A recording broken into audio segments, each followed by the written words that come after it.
So we have our sources on, and we keep the emission a little high, which is fine, and our extractor is a little low, lower than the 10 normal preset, and that'll change over the next few days. It'll work its way back up to 10.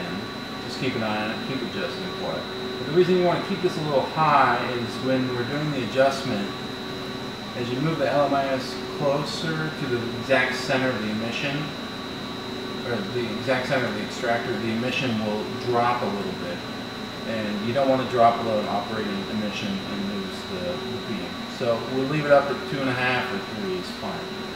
We have this custom bezel mount system here, so we can swing the monitor around and open up the front of the chamber, the front of the microscope, so we can watch the screen while we're doing this alignment procedure. So what I'll be doing here is adjusting these 4 black knobs that we undid 1 revolution before, and I've returned them back to their original position, and that's why we can see the beam. And what I want to do here is adjust them in tandem, so one pushes and the other pulls. You're not going to twist them opposite, you want to twist them together. It's a little counterintuitive, but you're just moving the LMIS around, and you're trying to hit the very center of that extractor that we saw earlier. And we're scanning, and I can do minor adjustments. Say if that screen was black, do adjustments until the emission dipped to its minimum, and I would see the beam appear. And you can kind of feel with your hand that one is loosening while the other is tightening. It just takes a little bit of practice. So we're going to pretend that we didn't see anything. We moved it until the minimum point of emission, and now we have the beam down.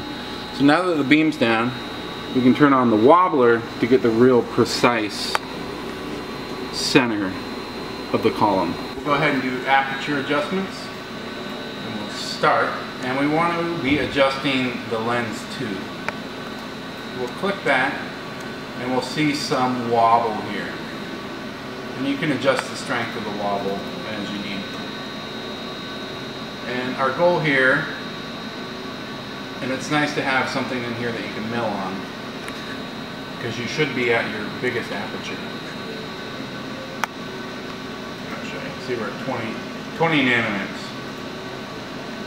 We're going to turn on this wobbler, and we're going to try to completely eliminate this wobble with those 4 adjustment knobs. So like anything, this will just take a little while, a little bit of practice, and just be systematic and keep at it. So after a little futzing around, we adjusted these 4 knobs in tandem, and we got it to where we're not seeing any shift in the beam as it wobbles in and out of focus. And that means we've hit the exact center, and that's what we're looking for. So that's looking pretty good. So now we are directly in the center where we want to be. Boy, having that screen flip out is pretty handy. Yeah, if you don't have the ability to flip out a screen, of course you can get one from us, but you can set up a mirror so you can watch the screen, or have an assistant, which is a little more hard, a little more difficult to have someone shout at you, but that's just the way you got to do it.